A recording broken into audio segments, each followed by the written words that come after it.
시어머니 댁에 김장하러 갔더니 62세 시아버지와 며느리에게 김치로 뺨을 때리는 이유를 알고 싶다면 끝까지 시청해 주시길 바랍니다. 구독과 좋아요는 채널에 큰 힘이 됩니다.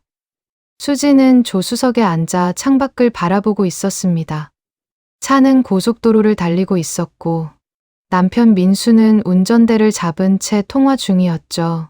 회사 후배와 업무 이야기를 나누는 남편의 목소리가 차 안을 채웠습니다. 수지는 핸드백 안손 거울을 꺼내 자신의 얼굴을 확인했습니다. 결혼 3년 차, 시댁 김장은 이번이 3번째였지만 여전히 긴장되는 건 어쩔 수 없었죠. 시어머니의 까다로운 성격을 생각하면 절로 한숨이 나왔습니다. 수진의 머릿속에는 지난 2달간의 일들이 영화처럼 스쳐 지나갔습니다. 8월 말, 동네 마트 앞에서 우연히 시아버지를 마주쳤던 그날이 모든 시작이었죠. 평소와 다른 모습이었습니다. 깔끔하던 시아버지는 머리가 헝클어져 있었고 손에는 소주병 2개를 들고 있었죠. 수지는 심리상담사로 7년째 일하고 있었고 사람의 표정에서 고통을 읽어내는 데 익숙했습니다. 시아버지의 눈빛에는 깊은 절망이 담겨 있었죠. 아버님, 안녕하세요. 수진이 조심스럽게 인사를 건넸지만 시아버지는 깜짝 놀란 표정으로 술병을 등 뒤로 감췄습니다. 어색한 웃음을 지으며 감기약을 사러 왔다고 둘러댔죠. 하지만 수진의 눈을 제대로 마주치지 못했습니다. 그날 이후 수진은 시아버지가 걱정되어 남편에게 넌지시 물어봤습니다. 민수는 아버지의 인쇄소가 1달 전에 문을 닫았다는 사실을 무심하게 말했죠.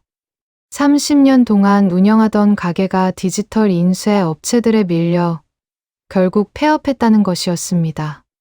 수지는 그제야 시아버지의 상태를 이해할 수 있었죠. 일주일 후, 수지는 용기를 내어 시아버지께 문자를 보냈습니다. 공원에서 잠깐 차 한잔 하시겠냐는 내용이었죠. 시아버지는 한참 후에 짧게 그러자고 답장을 보냈습니다. 그렇게 시작된 상담은 주 1회, 매주 목요일 오후 2시에 동네 공원 벤치에서 이루어졌죠. 시아버지는 처음엔 경계했지만 점차 마음을 열기 시작했습니다. 30년간 쌓아온 기술이 하루아침에 쓸모 없어진 허탈함, 더 이상 가장으로서 역할을 할 수 없다는 무력감, 가족들에게 짐이 될까봐 혼자 사귀는 두려움을 털어놓았죠. 수지는 전문가로서 경청했고 작은 목표를 세워나가도록 도왔습니다. 시아버지는 약간씩 나아지고 있었죠. 하지만 수지는 이 사실을 시어머니에게도 남편에게도 알리지 않았습니다. 시아버지가 가족 앞에서 약한 모습을 보이고 싶어 하지 않는다는 걸 알았기 때문이죠. 자존심 강한 시아버지의 마음을 이해했고 그것을 지켜드리고 싶었습니다. 여보, 도착했어. 민수의 목소리에 수지는 정신을 차렸습니다. 시댁 앞이었죠. 낡은 단층집 마당에는 이미 김장 재료들이 가득 쌓여 있었습니다. 수지는 심호흡을 하고 차에서 내렸습니다. 대문을 열고 들어서는 순간 이상한 기운이 느껴졌죠. 시어머니는 마당 한쪽에서 배추를 다듬고 있었는데 평소처럼 반갑게 맞아주지 않았습니다. 고개도 들지 않은 채 배추만 바라보고 있었죠. 시아버지는 마당 구석에서 고추를 빻고 있었고 수진과 눈이 마주치자 황급히 시선을 피했습니다. 뭔가 잘못되었다는 직감이 수진의 등골을 타고 올라왔죠. 수진은 가방을 거실에 내려놓고 재빨리 앞치마를 둘렀습니다. 민수는 아무것도 모른 채 소파에 앉아 TV 리모컨을 집어들었죠. 수지는 마당으로 나가 시어머니 옆에 무릎을 꿇고 앉았습니다. 평소라면 시어머니가 이것저것 지시하며 말을 걸어왔을 텐데 오늘은 입을 꾹 다문 채 배추만 3개 다듬고 있었죠. 칼로 배추 밑동을 자르는 소리가 유난히 크게 들렸습니다. 수지는 조심스럽게 입을 열었습니다. 어머님, 제가 배추 씻을게요. 시어머니는 대답 없이 고개만 까딱였습니다. 수지는 배추 한 포기를 들고 수도 쪽으로 걸어갔죠.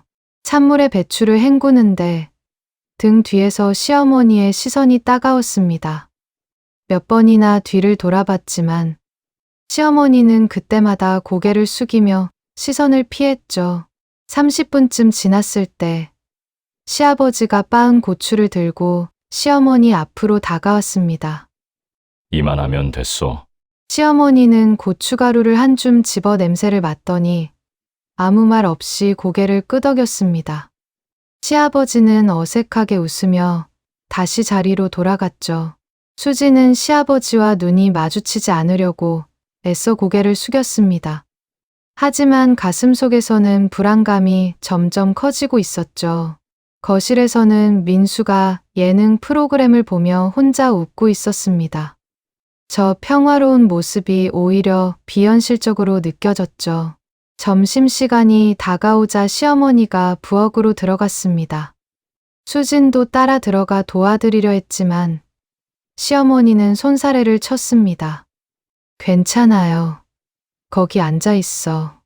냉랭한 목소리였습니다. 수지는 식탁에 앉아 시어머니의 뒷모습을 바라봤죠. 냄비에서 김이 모락모락 피어올랐고 시어머니는 국을 저으며 한숨을 내쉬었습니다. 밥상을 차리는 시어머니의 손놀림이 평소보다 거칠었습니다. 그릇을 탁탁 내려놓는 소리가 마치 누군가를 비난하는 것 같았죠. 민수가 거실에서 식탁으로 왔고 시아버지도 손을 씻고 들어왔습니다. 네 사람이 식탁에 둘러앉았지만 아무도 먼저 숟가락을 들지 않았습니다. 시어머니가 국그릇을 민수 앞에 밀며 말했습니다. 먹어. 딱 한마디였죠. 민수는 아무 생각 없이 숟가락을 들었지만 수지는 밥알 하나하나가 목에 걸리는 것 같았습니다. 식사 내내 시어머니는 수진과 시아버지를 번갈아 쳐다봤습니다. 그 시선에는 의심과 분노가 뒤섞여 있었죠. 수지는 국물을 떠입에 넣었지만 무슨 맛인지 전혀 느껴지지 않았습니다. 시아버지도 밥을 거의 먹지 못하고 숟가락만 만지작거렸죠. 민수만 혼자 반찬을 집어 먹으며 맛있다고 말했습니다. 그 순간 시어머니가 갑자기 수저를 내려놓으며 자리에서 일어났습니다. 식탁이 덜컥 흔들렸죠. 화장실 좀 다녀올게. 시어머니는 뒤도 돌아보지 않고 화장실로 향했습니다. 수지는 가슴이 두근거려 숨쉬기조차 힘들었죠. 민수는 여전히 아무것도 눈치채지 못한 채 밥을 먹고 있었습니다. 시아버지는 물컵을 들어 물을 마셨는데 손이 떨려 물이 조금 흘렀죠. 수지는 휴지를 건네며 시아버지와 눈이 마주쳤습니다. 시아버지의 눈빛에는 미안함과 두려움이 가득했죠. 화장실 문이 열리는 소리가 들렸고 수지는 재빨리 고개를 돌렸습니다. 하지만 시어머니는 화장실에서 나오지 않고 창문 쪽에 서 있었죠. 수지는 그것을 몰랐습니다. 시어머니가 화장실 창문 너머로 마당을 내려다보고 있다는 것을 말이죠.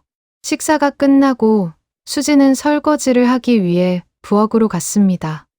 시어머니는 마당으로 나가 다시 김장 준비를 시작했죠. 수지는 그릇을 닦으면서 창문 밖을 힐끔힐끔 쳐다봤습니다. 시어머니의 표정은 여전히 굳어 있었고 양념을 섞는 손놀림이 거칠었죠. 민수는 거실 소파에 누워 낮잠을 자기 시작했습니다.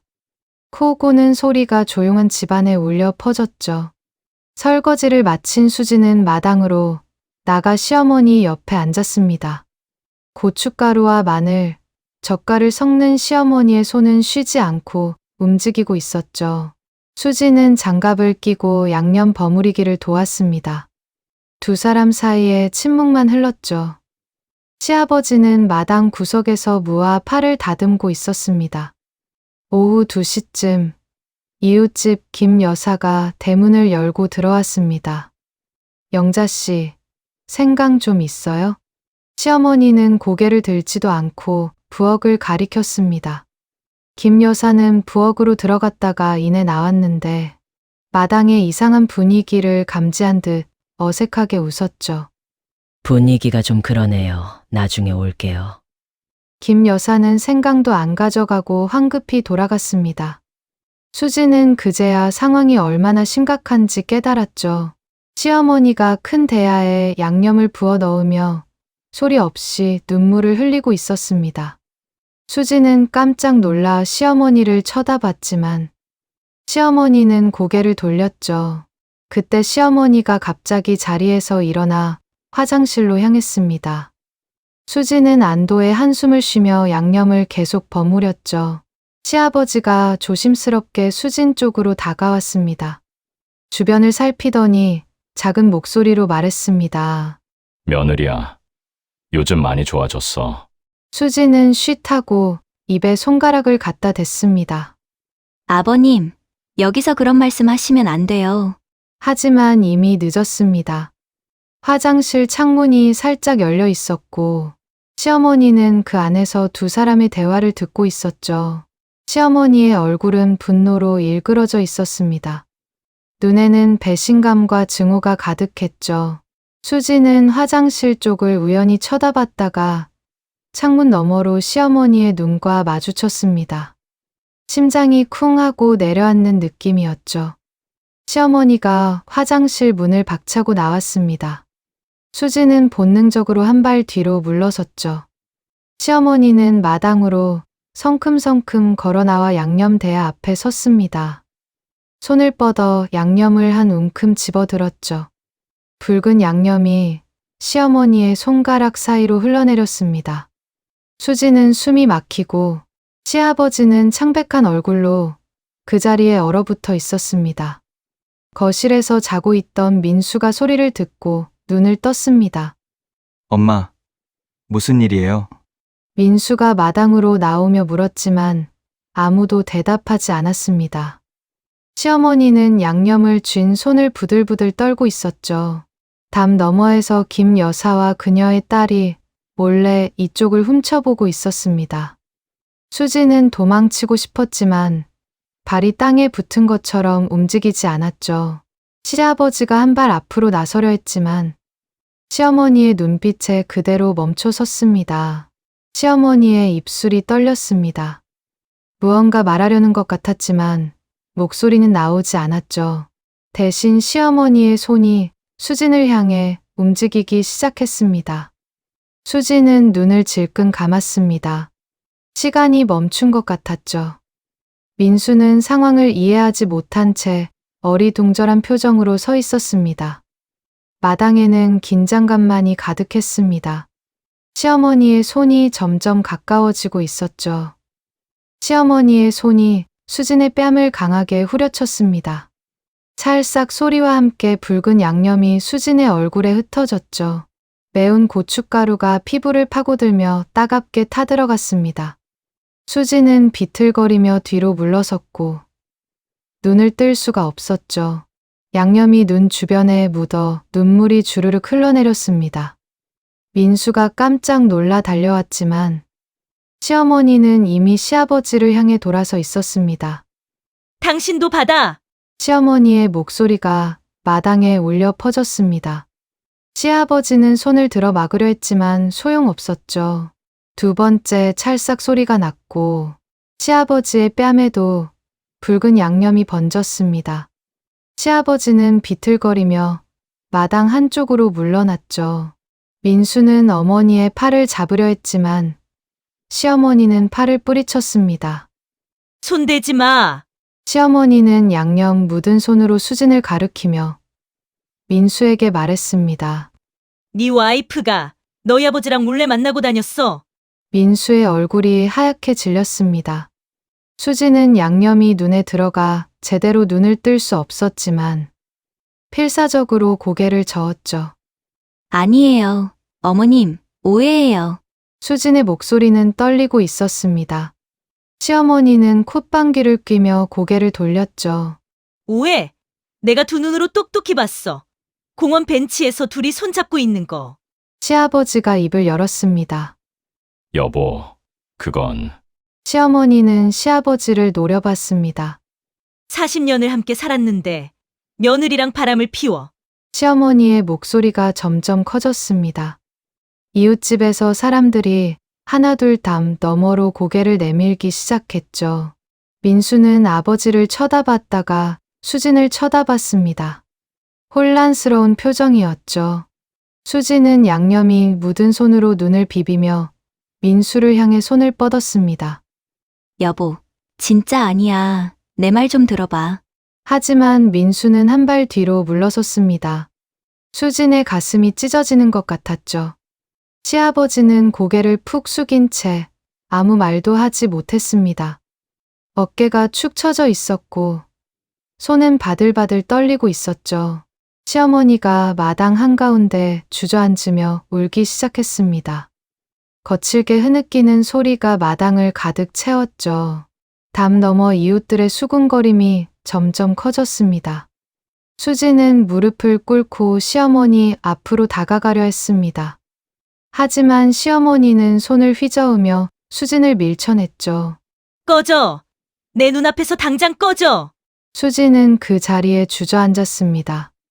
얼굴에 매운 고춧가루 때문인지, 억울함 때문인지 눈물이 멈추지 않았죠. 민수는 두 손으로 머리를 감싸 쥐고 있었습니다. 시아버지는 여전히 고개를 들지 못하고 있었죠. 마당은 순식간에 아수라장이 되어 버렸습니다. 김 여사의 딸이 휴대폰으로 영상을 찍고 있는 게 보였죠. 수지는 이 모든 상황이 악몽 같았습니다. 좋은 의도로 시작했던 일이 이렇게 끔찍한 오해로 번져버렸다는 게 믿기지 않았죠. 시어머니의 울음소리와 이웃들의 수군거림, 그리고 침묵하는 남편과 시아버지. 수지는 이 순간 비밀을 지키려 했던 자신의 선택이 얼마나 큰 재앙을 불러왔는지 절감했습니다. 민수가 큰 소리로 외쳤습니다. 도대체 무슨 일이에요? 누가 좀 설명 좀 해봐요. 민수의 목소리에는 분노와 혼란이 뒤섞여 있었습니다. 수지는 떨리는 손으로 얼굴에 양념을 닦아냈습니다. 눈이 따갑고 아팠지만 이제는 제대로 설명해야 할 때였죠. 수진이 떨리는 목소리로 입을 열었습니다. 여보, 어머님, 제 말 좀 들어주세요. 시어머니는 여전히 울고 있었지만 수진의 목소리에 조금 잠잠해졌습니다. 수진은 천천히 말을 이어갔죠. 8월 말이었어요. 마트 앞에서 우연히 아버님을 만났는데 평소와 너무 달라 보이셨어요. 수진의 목소리는 떨렸지만 또박또박 이어졌습니다. 민수는 팔짱을 낀 채 수진을 내려다보고 있었죠.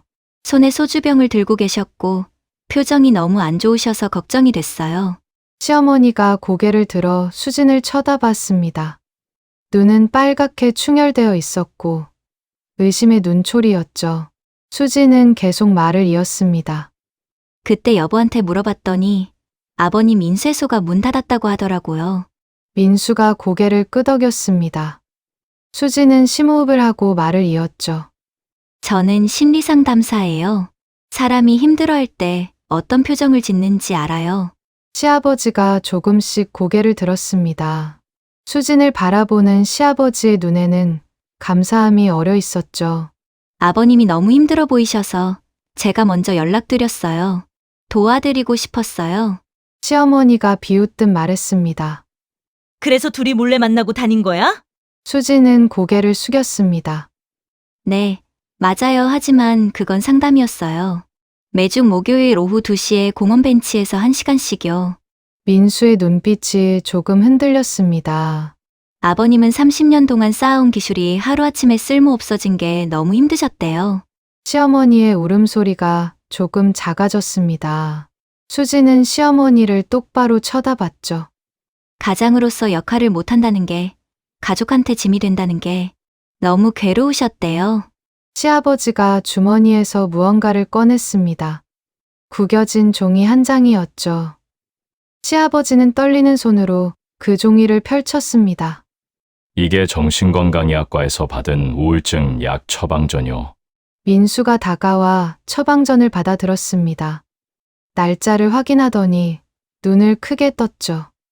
시아버지가 또 다른 수첩을 꺼냈습니다. 이건 며느리가 써주라고 한 감정 일기장이요.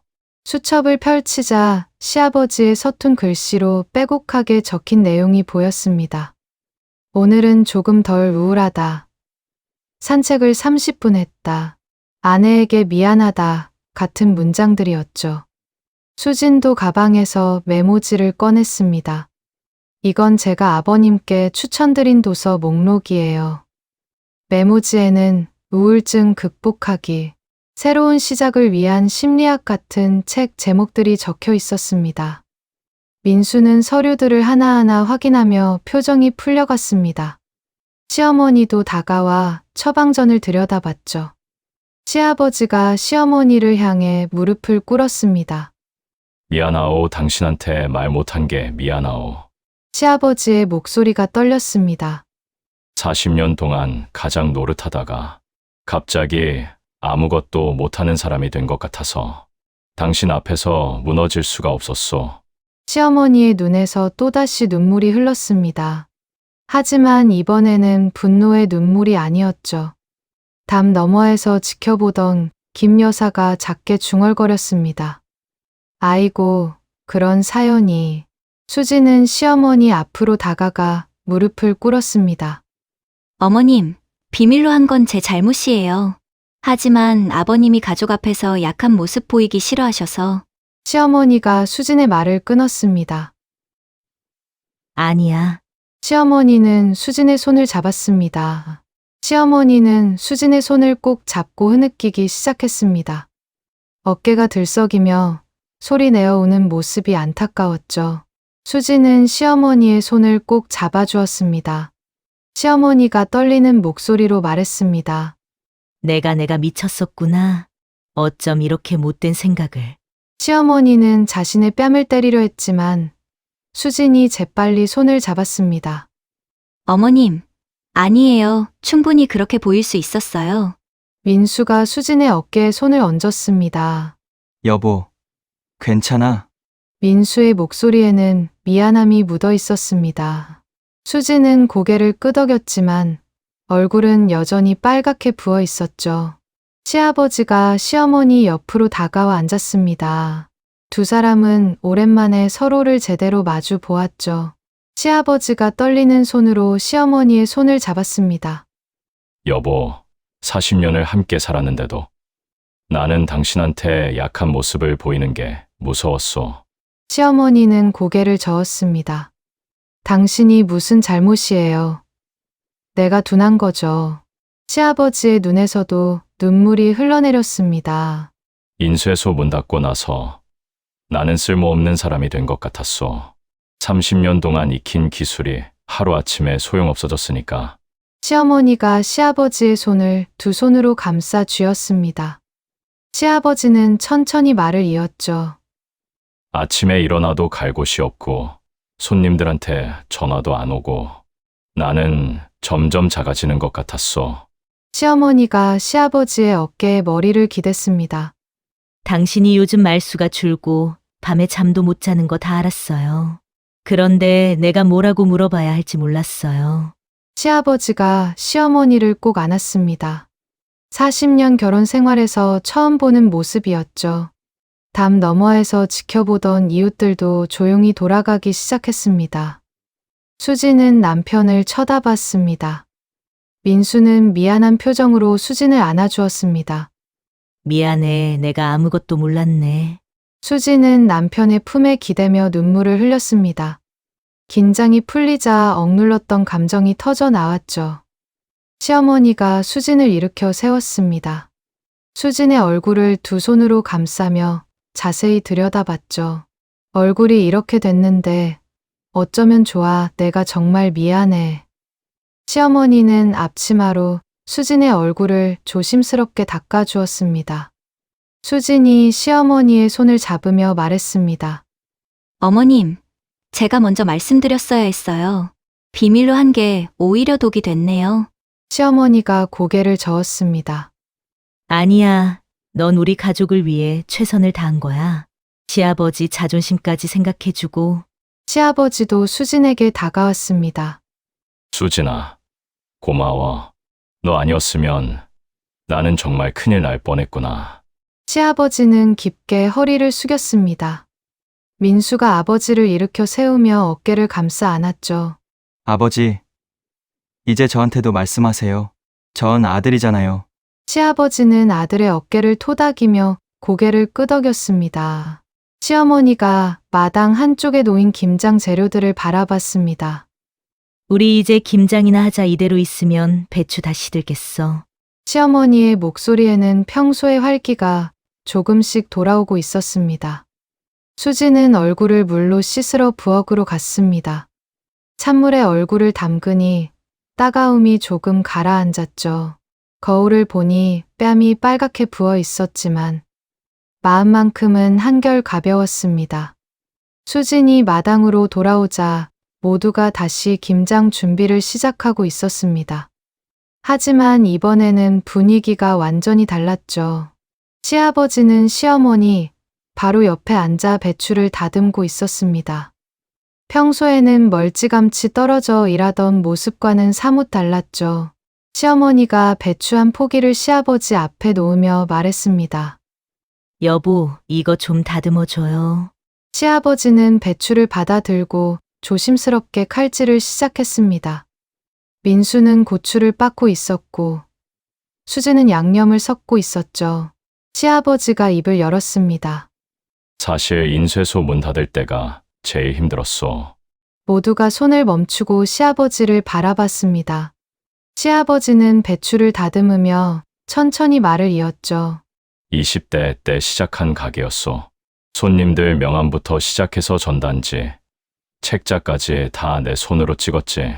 시어머니가 조용히 듣고 있었습니다. 시아버지의 목소리에는 그리움이 묻어 있었죠. 기계 돌아가는 소리, 잉크 냄새, 종이 넘기는 촉감. 그게 내 인생 전부였어. 민수가 고개를 들었습니다. 아버지, 저는 그런 거 전혀 몰랐어요. 시아버지가 쓸쓸하게 웃었습니다. 아들한테 뭐 하러 그런 말을 하겠어. 너는 IT 쪽에서 잘하고 있잖아. 수진이 조심스럽게 물었습니다. 아버님, 그래도 지금은 좀 괜찮으세요? 지금은 많이 좋아졌지. 처음에는 상담받는 게 부끄러웠는데 말하다 보니 마음이 가벼워지더구만. 시어머니가 시아버지의 손을 잡았습니다. 당신, 이제 나한테도 다 말해요. 혼자 끙끙대지 말고. 시아버지의 눈가가 촉촉해졌습니다. 고맙소. 40년 동안 내가 당신한테 짐만 됐구만. 시어머니가 고개를 저었습니다. 무슨 소리예요? 우리는 부부잖아요. 함께 짊어지는 거지. 민수가 양념을 버무리며 말했습니다. 아버지, 저도 이제 자주 올게요. 주말마다 올 수 있어요. 시아버지가 아들을 바라보며 미소 지었습니다. 그래, 고맙다. 수지는 배추에 양념을 바르기 시작했습니다. 손놀림이 능숙해졌죠. 시어머니가 수진을 보며 말했습니다. 우리 며느리 정말 대단해. 상담사라는 게 이런 거구나. 수진이 쓴웃음을 지었습니다. 제가 뭐려 그냥 제 일을 한 것뿐인데 시어머니가 수진의 어깨를 토닥였습니다. 아니야, 우리 가족을 살린 거야. 아들이 정말 복 타고났어. 민수가 수진을 보며 눈웃음을 지었습니다. 수진은 얼굴이 빨개졌죠. 그때 대문이 열리며 김 여사가 떡 한 접시를 들고 들어왔습니다. 이거라도 먹으면서 힘내요. 시어머니가 떡을 받으며 웃었습니다. 괜찮아요. 우리 가족 일이 잘 풀려서 다행이에요. 김 여사가 수진을 보며 엄지를 치켜 세웠습니다. 며느리가 정말 효녀네. 요즘 이런 며느리 어디 있어? 수진은 쑥스러워하며 고개를 숙였습니다. 김 여사가 돌아가고 네 사람은 다시 김장에 집중했죠. 해가 저물어가는 시간, 마당에는 완성된 김치통들이 하나씩 쌓여갔습니다. 시아버지가 마지막 배추를 양념에 버무리며 말했습니다. 오늘 담근 김치가 세상에서 제일 맛있을 것 같소. 시어머니가 웃으며 맞장구 쳤습니다. 그럼요. 우리 가족이 마음 모아서 담갔으니까요. 민수가 완성된 김치를 하나 집어 먹어봤습니다. 우와, 진짜 맛있다. 수진도 한 입 베어 물었습니다. 매콤하면서도 달콤한 맛이 입안 가득 퍼졌죠. 아까 김치로 뺨을 맞았던 기억은 이제 웃으며 말할 수 있을 것 같았습니다. 저녁이 되자 시어머니가 저녁 준비를 시작했습니다. 수진도 함께 부엌으로 들어가 도왔죠. 김치찌개가 보글보글 끓고 따끈한 밥이 지어졌습니다. 네 사람은 식탁에 둘러앉아 저녁을 먹었습니다. 이번에는 아무도 침묵하지 않았죠. 시아버지는 옛날 인쇄소 이야기를 했고 시어머니는 웃으며 듣고 있었습니다. 민수는 회사 이야기를 했고 수지는 상담 일화를 들려주었죠. 밤이 깊어가도 대화는 끝나지 않았습니다. 수지는 이 순간이 영원히 계속되길 바랐죠. 12월에 찬 바람이 불던 어느 토요일 오후, 수지는 혼자 시댁을 찾았습니다. 남편은 회사 송년회가 있어 함께 오지 못했죠. 대문을 열자 마당에서 시아버지가 화분을 정리하고 있었습니다. 예전과 달리 표정이 밝아 보였죠. 시아버지가 수진을 보고 활짝 웃으며 손을 흔들었습니다. 추운데 혼자 왔어? 수진이 시아버지에게 다가가며 대답했습니다. 네, 아버님 남편은 회사 일이 있어서요. 시어머니가 부엌에서 나오며 반갑게 맞아주었습니다. 어머, 우리 며느리 왔네. 추웠지? 얼른 들어와. 수지는 시어머니를 따라 거실로 들어갔습니다. 방 안은 따뜻했고 귤 냄새가 은은하게 풍겼죠. 시어머니가 따뜻한 차를 내오며 물었습니다. 요즘 상담 일은 어때? 수진이 찻잔을 받으며 대답했습니다. 바빠요. 연말이라 그런지 스트레스 받는 분들이 많으시더라고요. 시아버지도 거실로 들어 앉았습니다. 나도 요즘 정신과 상담 꾸준히 받고 있어. 약도 먹고 있고. 수진이 환하게 웃었습니다. 정말 잘하고 계세요, 아버님. 시어머니가 시아버지의 손을 잡으며 말했습니다. 나도 같이 가요. 부부 상담도 받아보게. 시아버지가 쑥스럽게 웃었습니다. 수지는 두 분의 모습을 보며 흐뭇했죠. 시간이 흐르자 해가 저물기 시작했죠. 수진이 일어서며 말했습니다. 이제 저 가봐야 할 것 같아요. 남편이 곧 송년회 끝날 거예요. 시어머니가 부엌으로 가더니 김치를 한 통 싸왔습니다. 이거 가져가. 아들이랑 같이 먹어. 수진이 김치통을 받으며 고개를 숙였습니다. 감사합니다, 어머님. 시아버지가 대문까지 배웅을 나왔습니다. 수진아, 정말 고마워. 아버님, 이제 그런 말씀 마세요. 저도 가족이잖아요. 시아버지가 환하게 웃었습니다. 수지는 김치통을 들고 집으로 향했죠. 차 안에서 백미러로 시댁을 돌아보니 시아버지와 시어머니가 손을 흔들고 있었습니다. 수지는 미소를 지으며 손을 흔들어 답했습니다. 집에 도착해서 남편과 함께 매콤하고 아삭한 김치를 씹으며 수지는 생각했습니다. 이 맛 속에는 오해와 화해, 아픔과 치유, 그리고 가족의 사랑이 모두 담겨 있다고 말이죠. 끝까지 보신 분들은 댓글을 남겨주세요.